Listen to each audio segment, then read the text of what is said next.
गुरुदेव और माँ गायत्री के चरणों में कोटि कोटि नमन। आप सभी को प्रणाम।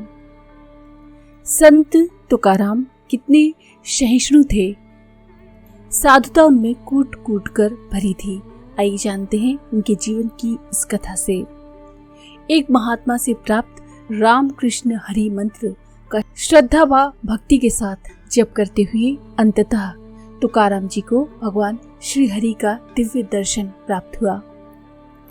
भगवत दर्शन के पश्चात संत तुकाराम को अपनी आत्मा में सदैव ब्रह्मानंद की अनुभूति हुआ करती थी।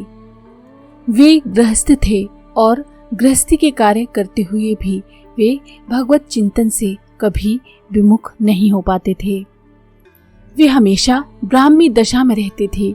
खाते पीते सोते जागते, चलते फिरते हंसते रोते वे हर समय ब्राह्मी भाव दशा में ही रहते थे। प्रतिदिन ब्रह्म मुहूर्त में उठकर वे भगवत ध्यान करते, भगवत पूजन करते, सदग्रंथों का स्वाध्याय करते, रोज हरि कीर्तन करते और अपने कीर्तन में आए हुए लोगों की ब्रह्म भाव से अवगत करते थे। रात्रि में भगवत ध्यान करते हुए ही निद्रा में चले जाते और ब्रह्म मुहूर्त में जाग जाते। बस यही थी संत तुकाराम की दिनचर्या। दूर दूर से लोग उनके दर्शन करने आते, उनके उपदेश सुनते और उनके कीर्तन में शामिल होकर अपने भाग्य की सराहना करते।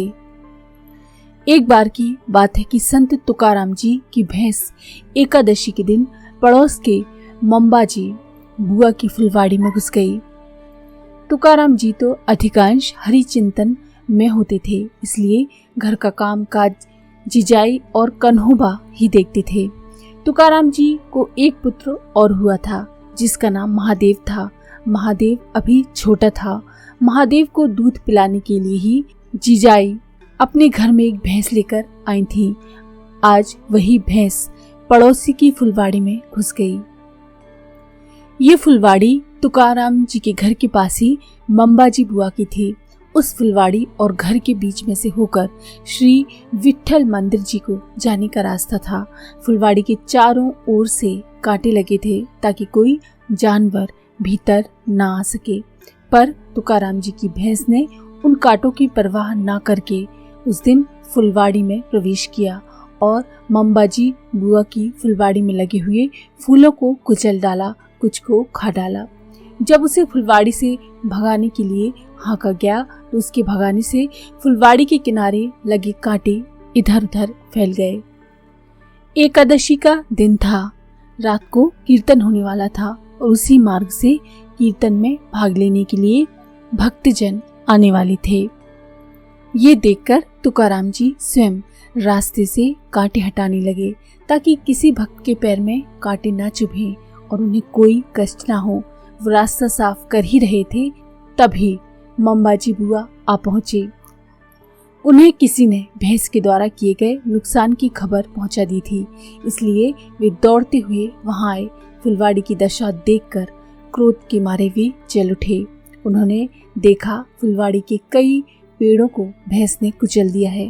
क्रोध से भरे हुए मंबाजी ने वहीं से एक कांटों से भरा डंडा उठाया और उसी से तुकाराम जी की पीठ पर मारना शुरू कर दिया। कांटे के डंडे से तुकाराम की खुली हुई पीठ पर प्रहार और मुख से गालियां दोनों एक साथ चलने लगे, पर तुकाराम जी शांति पूर्वक वहीं खड़े रहे।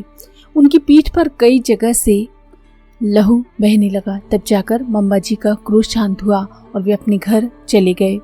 इधर तुकाराम जी महाराज चुपचाप विठल मंदिर में आए और अपने मन की बातें उमंग के रूप में श्री विठल भगवान को सुनाने लगे। वे कहने लगे, हे भगवान, हे विठोबा, चाहे कुछ भी तकलीफ मेरी जान पर आ पड़े, पर तेरे चरणों को मैं छोड़ूंगा नहीं। चाहे इस देह को कोई शस्त्र से काट दे, 100 टुकड़े ही क्यों ना कर दे, पर मैं डरूंगा नहीं, क्योंकि इस तुकाराम ने अपनी बुद्धि पहले ही से सावधान कर रखी है। इस तुकाराम ने अपना सब कुछ तेरे लिए ही अर्पित किया है। मेरा मन, बुद्धि, आत्मा, शरीर सब तेरा ही है। फिर मेरा सम्मान या अपमान क्या, सब कुछ तेरा ही तो है। फिर वे आगे बोले, हे विठोबा, आपने जो कुछ किया है वो अच्छा ही किया। मेरी क्षमा की सीमा देखने के लिए ही तो तूने मुझे कांटों से मरवाया। गालियों की तो कोई मर्यादा ही ना रही। कई प्रकार से मेरी फजीहत हुई, पर यह बहुत अच्छा हुआ कि क्रोध के हाथ से मुझे छुड़वा लिया। इतनी फजीहत होने के बाद भी मेरे मन में क्रोध ना आया। ये तेरे कारण ही संभव हो सका। इसी का नाम तो क्षमा है, साधुता है। इससे मेरे सभी दुख दूर हो गए। ऊपर से मुझे आनंद इस बात का है कि मैं तेरी कृपा से क्रोध का शिकार होने से भी बच गया। आहा, हे प्रभु, कैसी लीला है तेरी। आपको बार बार प्रणाम है। इस प्रकार उमंग के रूप में भगवान को अपनी बातें कहते हुए तुकाराम जी विट्ठल भगवान की प्रतिमा के समक्ष नतमस्तक हो गए। उन्होंने अपने मुख से मंबा जी के लिए कोई भी कठोर शब्द न बोले। उल्टे उन्होंने मंबा जी से ही क्षमा याचना की और उन्हें आदर सहित विट्ठल मंदिर में आयोजित कीर्तन में बुला लाए। सभी लोग देर रात्रि तक कीर्तन में सराबोर होकर भगवत प्रेम का रस स्वादन करते रहे। धन्य है ऐसे संत तुकाराम जी की साधुता, उनकी भगवत भक्ति, उनकी क्षमा भावना और सहिष्णुता। महान संत ऐसे ही होते हैं। आज के लिए इतना ही।